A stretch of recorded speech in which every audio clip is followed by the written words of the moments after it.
guys, welcome back to I Bought 10 Retro Computers. This is episode 3. And on episode 3, we are going to look at 3 beautiful desktops. I mean, just look at this magnificent picture on this video. Look at this. You can pull this one out and you can see and you can pull this one out and you can see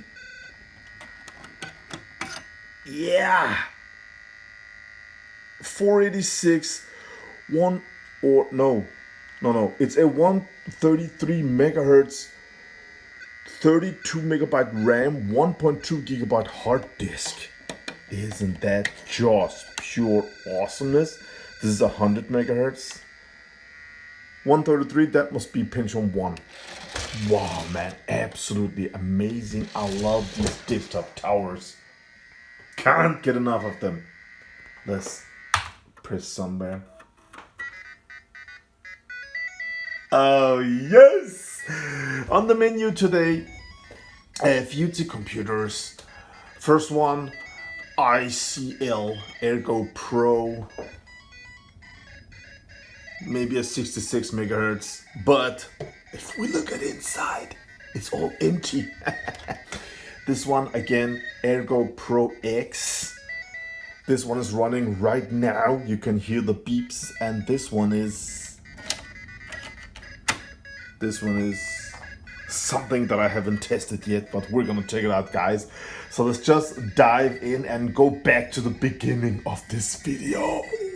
I just want to say welcome to everybody. So out of all the 10 PCs that I bought, this one, these 3 was probably the most expensive. This one at the top, look at this, man. All 3 pretty identical cases, cabinets. This one I got for free because it has got a power supply. So if one of these power supplies go bad, then there is an extra one up here. Isn't that nice? Also you can combine these 3 to make 2 beautiful machines. I don't know. They're dirty. They need some cleaning, of course, but yeah, this is the top one. So let's just remove that and go down to these 2.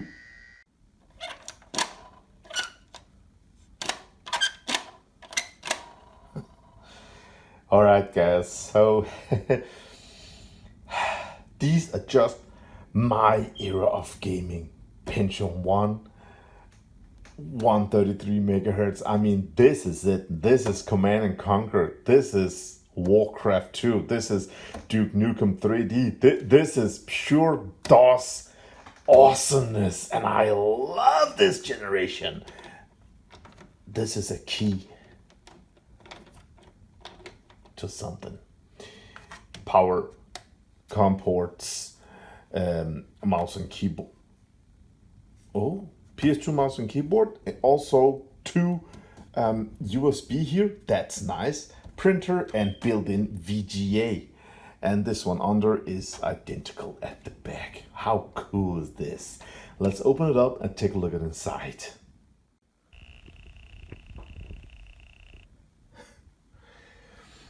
Oh yes, guys, this is just beautiful inside. As you can see, it has got SD RAM, and at the label at front it says 32 megabytes. We're gonna test that. And here's the CPU with a passive cooling on. It has got this little fan at front that will blow in some cold air on top of that. We've got some sort of RAM. It can be cache for the CPU. We have got original Intel chipset. We have got ATI graphic card. This is the RAM for the graph. Maybe this is 1 megabyte. You could upgrade to 2 megabyte. That's nice, guys. We have got an optical drive. We have got a floppy drive. We've got a hard disk. The hard disk is missing, but we've got the cables. We've got 2 ISA and 3 PCI. Oh, that's nice, man. And back here we have got a fan.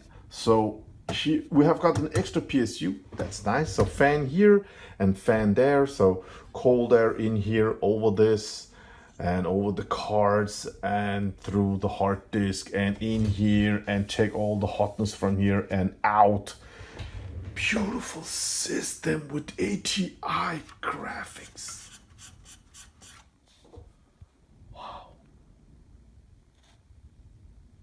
That's so cool. So let's give it some power and see what's going on, guys.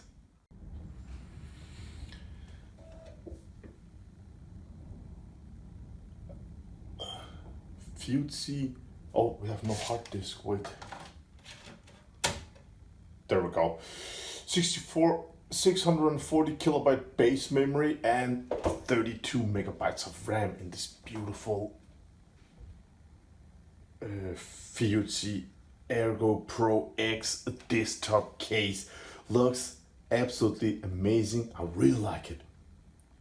Right now it's stuck because it was searching for the hard disk, but as you saw earlier, the hard disk is removed. This is from a company called Dana Data. So both computers has got labels on the side that says Dana Data. So yeah, it was something here in Denmark. Yeah. Nothing to see when we don't have a hard disk inside, when we don't have nothing cool, but we have got our trusty old Stones 4D racing disc. But I mean, this is definitely a keeper for me, and having an extra is just major bonus, and having the third one for, you know, when things go bad, you have extra case, you have extra PSU.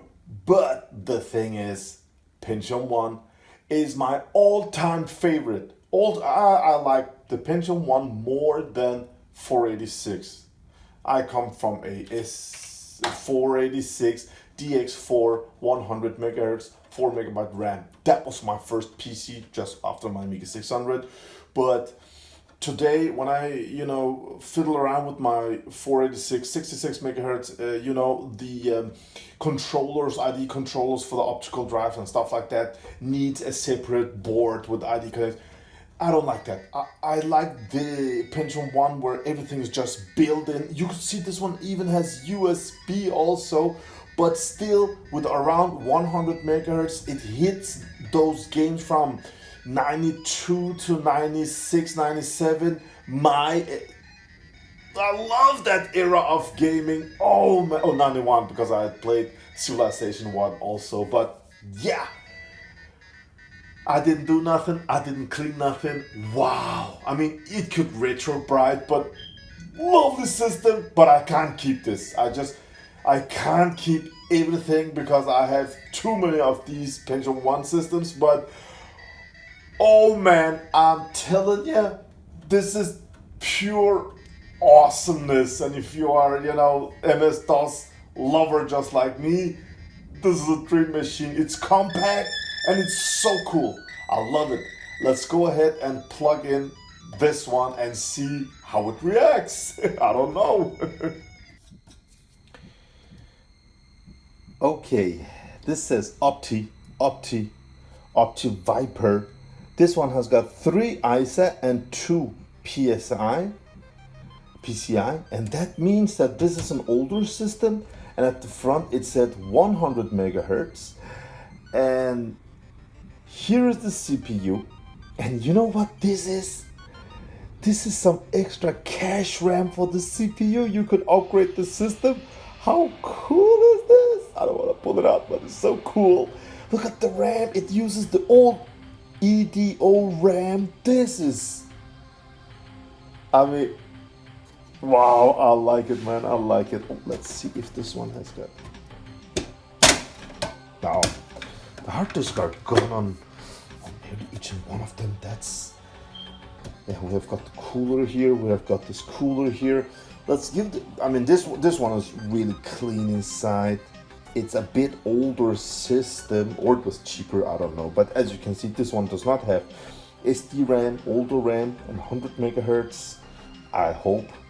Other than that, same PSU, same cooling here, same cooling there, optical drive, disk drive, and hard disk. And you can actually, for the onboard video card, this one, it says, I think, what does it say? I need more light. It's an ATI also. How cool is that?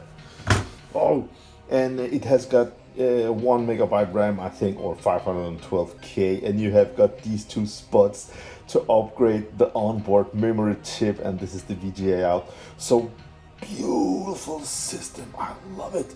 Wow, let's go ahead, give it some power and see what it does.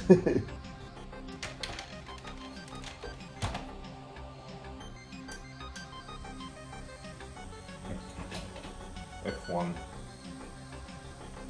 delete, oh, insert. I did press, no I didn't. Let's try again.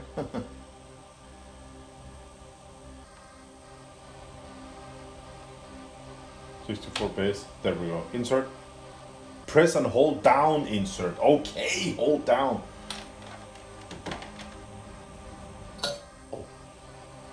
That's, oh, the noise is from here, the small cooler here. Well, yeah, it's on. Set date, no, I just want some, there we go, some info.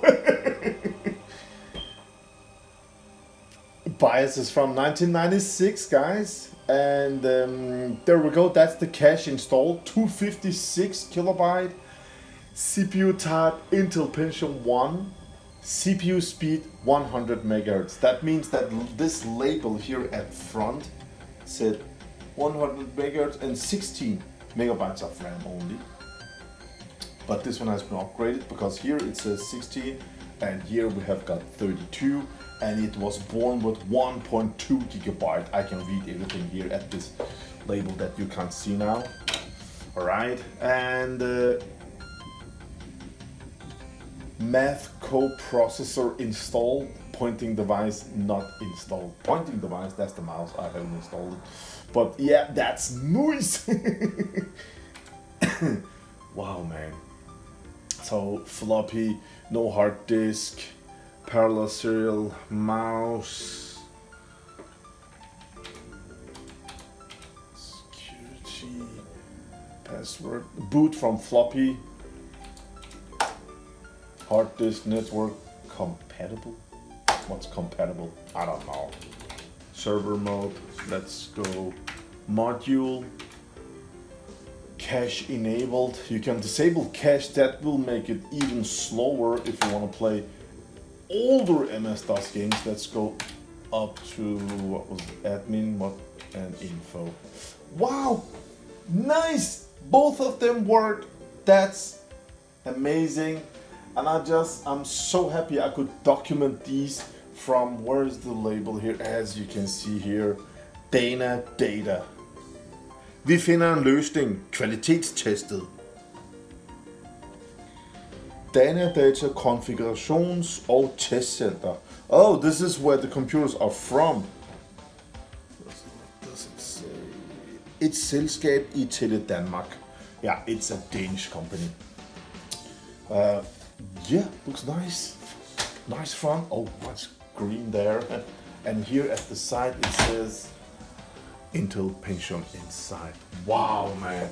What a nice system, and both of them just booted. They need cleaning, they need setup, they need hard disk installation, but I'm just happy that I have it documented on my YouTube channel, so we have these beautiful computers shown forever.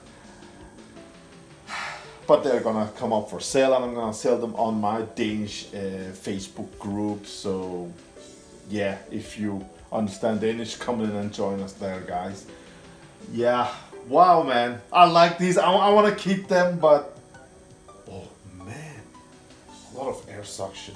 So this cooler over here is very effective. Nice! Yeah. Guys, I hope you enjoyed this one. This is, yeah, episode 3 of I bought 10 retro machines and I'm enjoying them. They're just awesome. And this one at this speed, if you're into MS-DOS games from the 90s, I mean, it's just a perfect system. I would just replace the this little, it looks like a 4mm fan. I would just replace that. I would actually, if I should keep this system, I would put a compact flash card here at the back side, so we could read from ID to CF and you know, put in some games there. But the other thing I would have done, if I should keep this system, is I would actually just take out this little fan, and I will put, it has a storage here for 80mm fan, so I would actually just put that in instead. A big low noise 80mm fan here at the front, so it could get a lot of cold air in. Why not, man? Hope you enjoyed this. Hope you will subscribe. I made episode 1 and 2 yesterday. From yesterday to today, I got 28 new subscribers. And on those 2 videos, I said I bought 10 machines. Subscribe if you want to see them all get filmed. And 28 in one day is huge for the smallest ever retro YouTube channel that I have got. I'm very humble. I'm very thankful. And it's just, some days can go by with, you know, a lot of views, but no subscribers. And some days I could have 1 or 2, but 28 in one day? I mean, that must be, I mean, I think 95% is from the Retro PC community, and I'm so thankful. I love to do this because I want to document all retro on YouTube. We can look at it when we get old. But getting this kind of response from you guys just makes me want to buy 10 more retro computers. So when this series is over, maybe I could buy some more if you guys like it. If you guys like it, give this video a thumbs up and let's continue down this amazing 20-year-old retro computing world of enjoyment. Have a great day out there, guys. RetroCengo is getting too much sentimental now. Bye.